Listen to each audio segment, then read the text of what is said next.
Greetings retro gaming fans and welcome back to I Dream of Retro Games. I'm Old Gamer Joe and today we're taking a trip back to the 90s, my personal favorite time period for video games ever. It's the era of the Super Nintendo versus the Sega Genesis, two of my favorite consoles of all time, and it produced a hell of a lot of awesome games, but of course there were some casualties. Not every mascot made it through, and as I was a huge fan of 2D platformers, well, that hurts my soul a bit to see some of these great mascots and not so great lost to time. Today we're here to talk about 5 gaming mascots that didn't survive the 90s. As always, we thank you so much for your support of our content here at I Dream of Retro Games. If you want to support our mission to bring a voice to the voiceless ones in gaming and help preserve the past, head on over to patreon.com/idreamofindiegames. You'll gain Discord access, early ad-free shows, shoutouts at the end of every video we produce, and even free games depending on the tier. Of course, you'll be helping this sister channel grow as well, I Dream of Retro Games. Alright, let's get into the list then. At number 5, we have Earthworm Jim.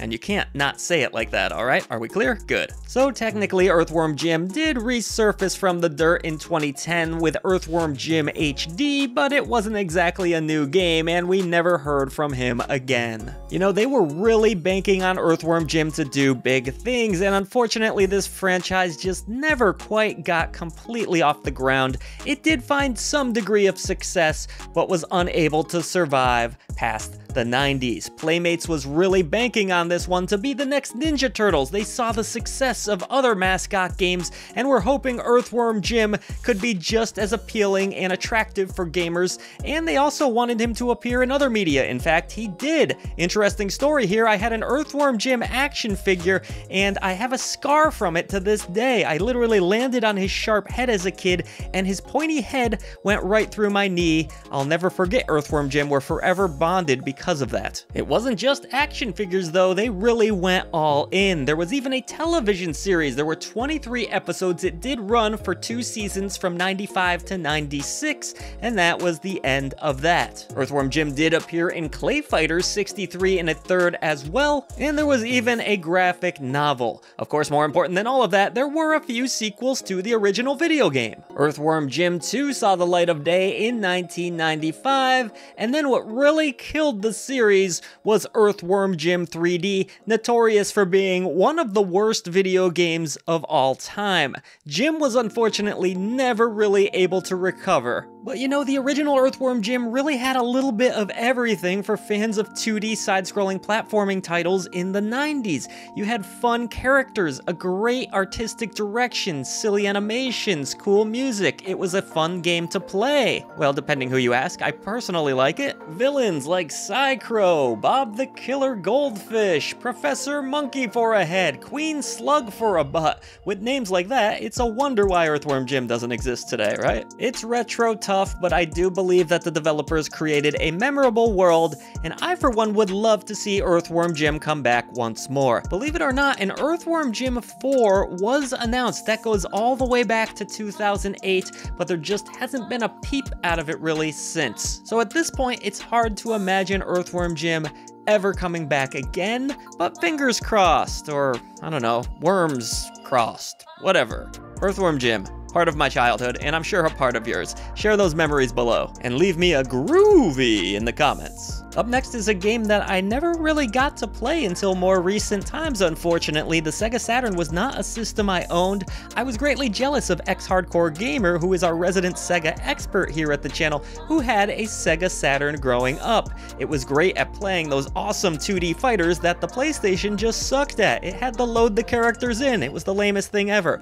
Either way, Bug is a game that I missed out on, so I was really excited to go back and experience it again today. And I gotta say, there's really nothing quite like Bug. It is a very unusual game, but still quite fun to play. Unfortunately, Bug went splat, never making it out of the 90s, despite a sequel and a promising future. While the Saturn was pretty great at 2D gaming, it unfortunately stunk when it came to 3D. That was bad news, with the PlayStation really being good with 3D, well, for the time anyways. But with Bug, you could tell the developers really had to struggle a bit to figure something out. So what you end up with is a 3D platformer kind of, but not really, as you are on a track and you can't really just go off in every direction. You have to follow this track along. It certainly creates a unique feel for a video game. But hey, give Real Time Associates credit, they figured it out, and it's actually a pretty fun game broken up into 6 different worlds. Really, you'll be doing a lot of bouncing on enemies' heads and collecting items. Bug does collect a few power-ups along the way as well, and the whole game has this weird Hollywood film vibe to it for some reason, which I feel like was kind of unnecessary, but hey, that's the plot they went with, whatever. It works, I suppose. Interesting history here too is that this game was originally intended to be a Sonic the Hedgehog title for the North American Sega Saturn. Of course, Sega of Japan and Sega of North America never really saw eye to eye. They did not okay Sonic being used, and ultimately we got Bug instead. Bug was also supposed to be a Genesis game at one point, but that never happened. Ultimately, Bug was kind of designed to be the face of the Sega Saturn, but the Sega Saturn didn't really succeed in the end,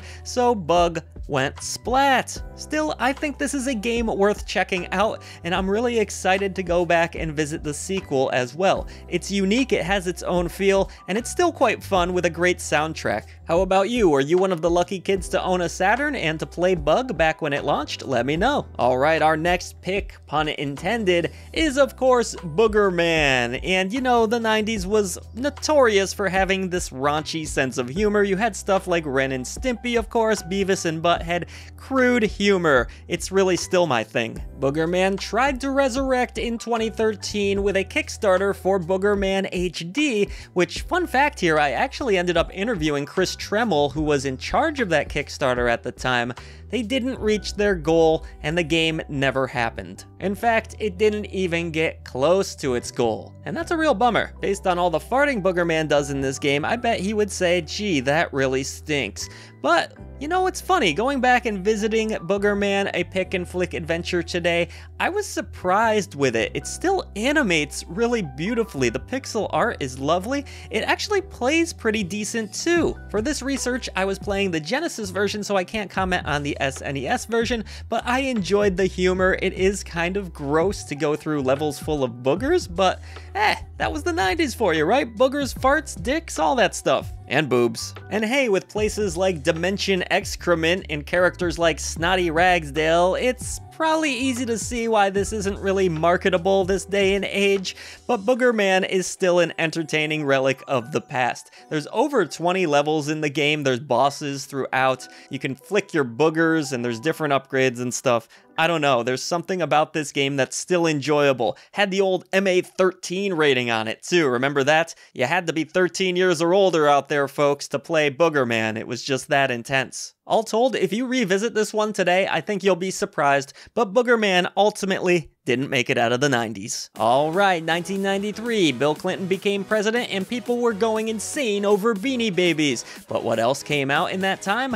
Rocky Rodent, of course, on the Super Nintendo. A game that was clearly trying to be Sonic the Hedgehog and mix Mario Brothers together, and it was a failure in my opinion. At least playing it today, I thought this game kinda stunk, to be honest, with a mascot that's really not that memorable, though I will say that Rocky Rodent has this cool ability where he picks up hairspray, I guess it is, sprays his head, and gets a new hairstyle, and that hairstyle allows him to use different abilities. Kind of a neat idea, but everything else about this game, from the way it plays, the way it looks, is pretty lame. Sorry, Rocky Rodent fans, but hey, there's a reason he didn't get past 1993, alright? While Rocky Rodent did have some neat ideas, I think a lot of the problem was just the slow speed of the SNES, so it couldn't really keep up with the Sonic series, and just this character not really doing much to stand out. The story isn't very entertaining at all either. It just never really had a prayer to become anything more than a novelty one-off platformer. Today, Rocky Rodent is roadkill and very unlikely to ever return. Okay, there's an old saying that says last but not least, but I'm gonna say last and least on this particular list. We're talking about Wonder Dog, which was one of the earliest games developed for the Sega CD, another 2D platformer, and Wonder Dog is obviously not that memorable. I mean, he did not make it past 1992, unless you count Europe where the game was released in 1993, but it's just a character that's pretty lame again, kind of like Rocky Rodent. You're trying to take down the Pit Bully Empire on the planet K9. A dog that befriends a young boy stumbles across a wonder suit to become Wonder Dog. To me, Wonder Dog again kind of felt like it was trying to capture the magic of Sonic the Hedgehog. It goes for speed, but the problem with this game is that you constantly run into enemies and that kills any momentum. It just does not have the physics and the fun of the Sonic the Hedgehog series. Very sadly, you throw stars, that's your main attack, and you really have to slow down to succeed in this game, take out all of the enemies. There are a few bosses, quite a few different levels, but it's just not that fun to play, in my humble retro opinion. Even still, if you are a retro enthusiast, developer Core Design and publisher JVC Musical Industries did create a strange platformer that just isn't talked about all that much, and might be worth at least exploring from a historical perspective. Sorry, Wonder Dog, but woof, you didn't survive the 90s either. But we did, folks, and thank you again for supporting our content here at I Dream of Retro Games. Did you remember some of these mascots? Do you enjoy any of the games that we mentioned today? I can't wait to read all about it in the comments below. Be sure to head over to patreon.com/idreamofindiegames if you would like to gain Discord access. I Dream of Retro Games is, of course, our sister channel, which we're still trying to grow, so liking and subscribing goes a long ways in helping us to preserve the past. Once again, thank you. I hope you had fun with this list. I certainly had a good time exploring these games again and for the first time. I will see you on the channel for more retro gaming goodness.